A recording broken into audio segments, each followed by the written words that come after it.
Всем привет! Это канал Мотосанчо. Те, кто уже давно смотрит наш канал, знают, что я всю зиму занимался восстановлением этого Урала. Для тех же, кто к нам только присоединился, подскажу, что Санчо — это я. Живу я в Беларуси. И после восстановления мотоцикла я решил отправиться на нем путешествовать по России, в Уральские горы, на его родину, в Ирбит. Расстояние кратчайшее 2700 километров в одну сторону. А что из этого получилось, я хочу представить вам в цикле роликов, которые, собственно, сейчас и начнутся. Приятного всем просмотра!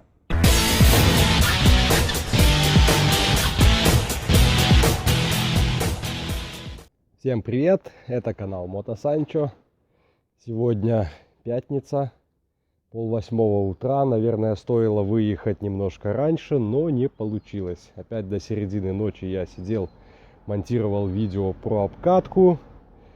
И вот до 6 утра поспали, встали, позавтракали, что-то начали складывать, собираться. Мотоцикл скомплектован. На небе пока редкие облака.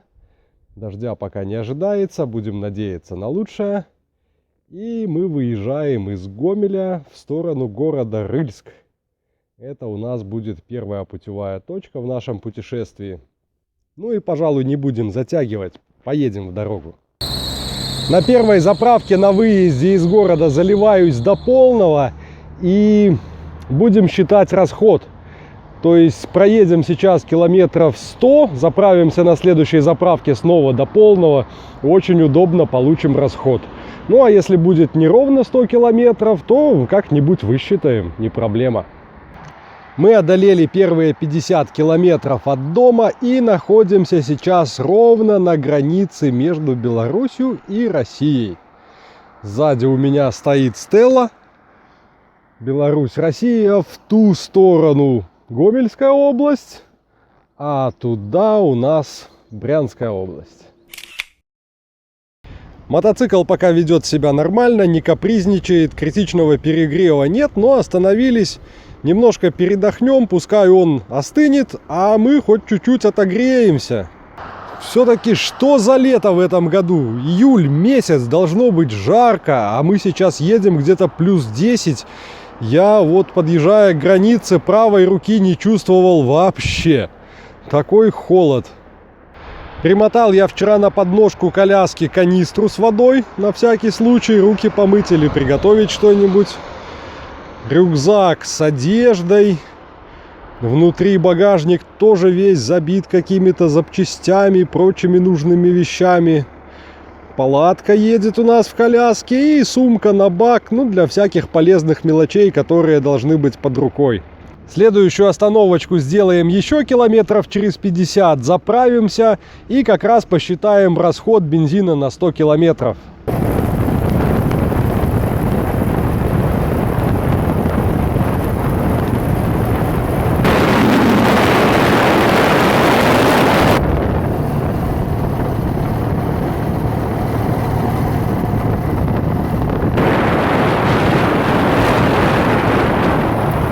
«100 километров от города Гомель мы проехали, заехали на Лукойловскую заправку.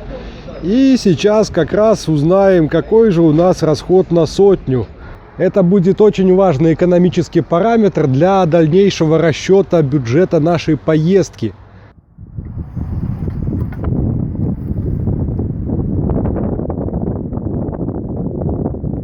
Мягко говоря, я немного удивлен, приятно удивлен. Я залился сейчас ровно до того же уровня, до которого заливал в Гомеле. Не под самую горловину, а чуть-чуть ниже, чтобы не выплескивался бензин, не растекался по баку. И получился расход на сотню 5 литров.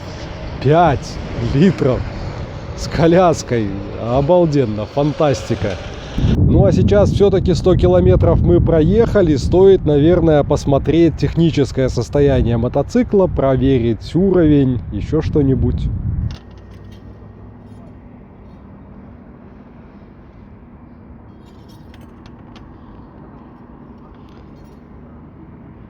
Так, уровень масла у нас по верхней метке, как я дома и заливал. Порядок. Подтекание масла я пока выявил только одно. Вот здесь вот по тросу спидометра немножко отпотевает вокруг. А так вообще, смотрите, под мотором сухо. Капель нигде нет. Ничего не течет. Пока отлично. Давление в шинах 1,7. Хотя дома я качал двойку, но мерил там по другому манометру. Возможно, это погрешность самого прибора. Думаю, давление в шинах придется еще поконтролировать дорогой. Возможно, где-нибудь остановимся на подкачку. Ну, в целом все нормально, продолжаем движение.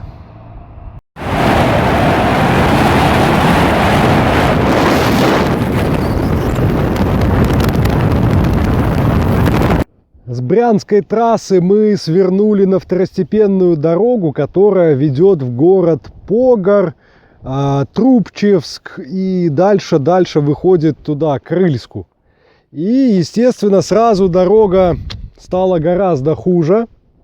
Появилось огромное количество ям, выбоин, колдобин, трещин каких-то. А еще интересно, вот остановились. И в поле сначала подумали, что коровы, потом присмотрелись, а это все быки, да такие огромные, как бегемоты. Наверное, тонна веса в такой туше. Вот, пасутся здесь. Так что жена даже из мотоцикла не вылазила, чтобы, если что, мы отсюда могли быстренько удрать. Проехали город Погар, чуть не зацепили там дождик, но вовремя свернули на Трубчевск налево. Ушли от дождевых туч. И вот сейчас проезжаем река Уж, какая-то небольшая деревня. И есть здесь вот такой вот поворот. Вроде бы не очень крутой, но почему-то, когда я начал в него входить, на ямах меня начало подбрасывать, вытягивать навстречку. И пустил я мотоцикл в занос. Если видно, вот на асфальте следы тормоза, вьюз пошел. И ушел на обочину красиво. Хорошо, что не было встречки, это раз. И хорошо, что не ушел вот в тот вот овражек. Это два. Так немножко задумался о том, что не надо сильно разгоняться на колясочнике. А вообще мы проехали уже половину расстояния, отмеренного на сегодня. Из 380 километров прошли, наверное, 200. И сейчас самое время найти какую-нибудь красивую полянку и стать пообедать, перекусить, отдохнуть, дать отдохнуть Уралу. Доехали мы до Партизанской поляны на выезде из Трубчевска. Загнали сюда мотоцикл. И тут планируем перекусить, немножко отдохнуть и двинем дальше. Достаточно интересно посмотреть. Здесь восстановлена линия окопов. И построили вот такой блиндаж. Пойдемте глянем внутрь. Опа!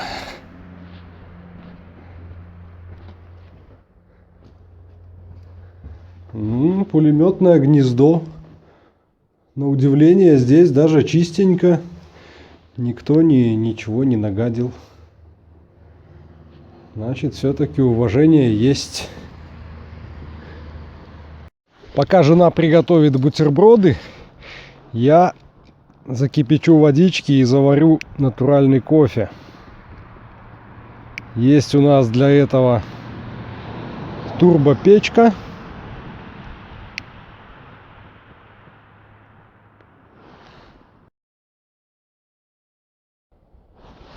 Загрузили топку. Устанавливаем чашку с водой.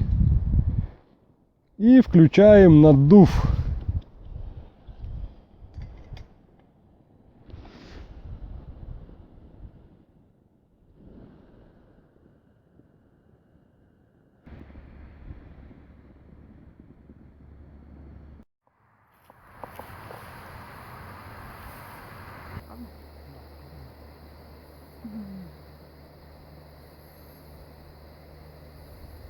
Отлично перекусили, отдохнули, мотоцикл тем временем отстыл.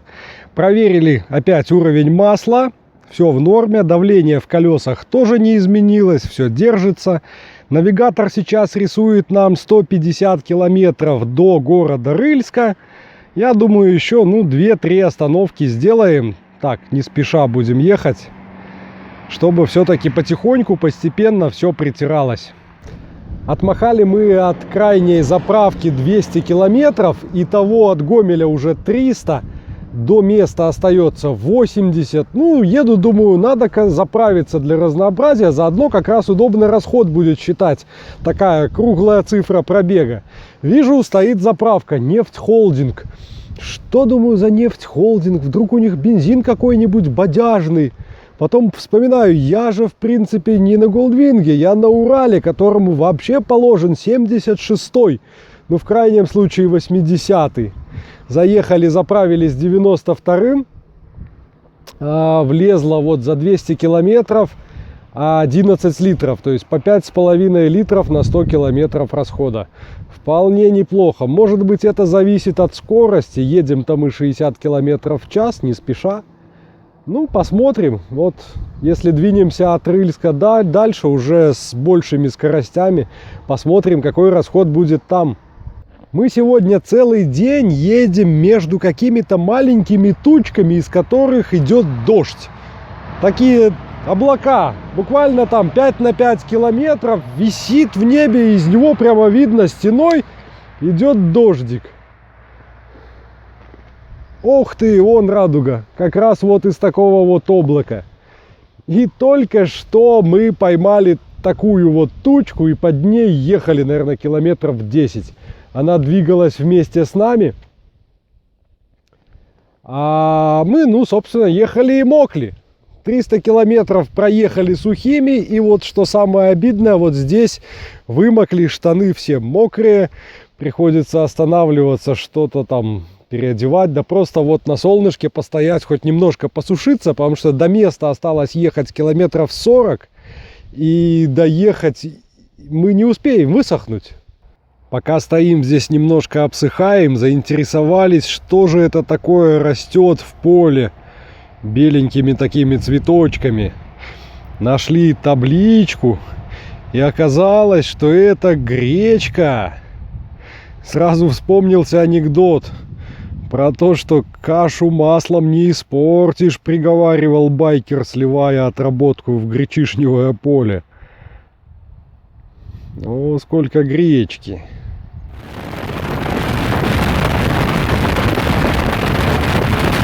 Ну что ж, братцы, мы доехали. Мы уже на месте. Поставили нашу палаточку. И давайте по порядку. Въехали мы в город Рыльск. Остановились возле магазина, хотели закупить каких-то продуктов, еды, пива.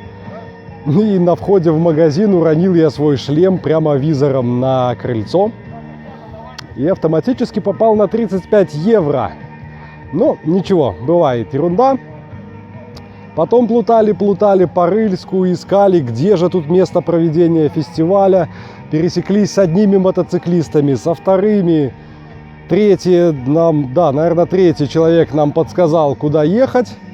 И вот приехали мы на место. Последних километров 10, такая интересная грунтовка. Я ехал и радовался, что я не на Голдвинге, я на Урале. С коляской все-таки более устойчиво, не боишься где-то его уронить, опрокинуть. Вот, въехали, впустили нас организаторы пока в долг, потому что мы не поменяли деньги. У нас есть 100 долларов и есть 1000 рублей России. А вход стоит 700 рублей. То есть завтра надо будет смотаться опять в Рыльск, найти обменник, найти какой-то банк, поменять валюту на российские рубли и, собственно, рассчитаться с ребятами. А сейчас пойдем покушаем. Тут уже идет бесплатная раздача гречневой каши. Да, еще совсем забыл сказать, не можем выйти пока в интернет, потому что салонов сотовой связи мы тоже по пути не нашли. Так что завтра не только деньги будем менять, но и еще и искать симки, чтобы была связь с внешним миром. Что касается территории, то вот она вся как на ладони. Непосредственно сцена, кухня и общепит, и тент со столами, где люди могут посидеть, покушать, выпить. А вокруг все занимают палатки, палаточный городок. Там вон чуть-чуть дальше речка, но погода сегодня не благоприятствует купанию. Давайте на раз, два, три. Народ уже начинает развлекаться. Ребята пьют пиво через большие такие трубочки.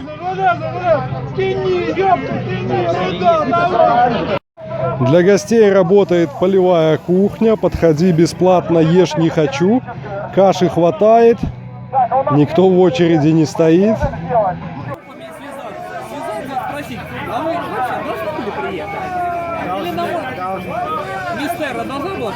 Ну что же, до Рыльска мы добрались. В принципе, дорога нормально, мотоцикл ведет себя нормально. Я думаю, в воскресенье мы продолжим дорогу. А сегодня отдых. Первый, не стресс, как бы сказать, мандраж. Первый мандраж после дороги мы уже сняли.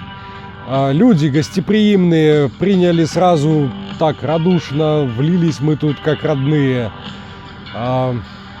Палаточку поставили. Сейчас отдыхаем, расслабляемся, уже темнеет. Программы сегодня не планируется. Вся программа фестиваля будет завтра.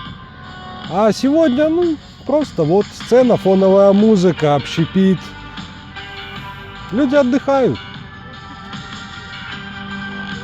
Скоро, наверное, стемнеет. Снимать сегодня уже не буду.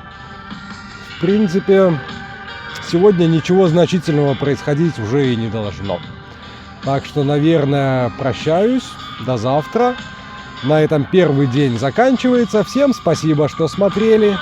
Всем счастливо. Всем пока.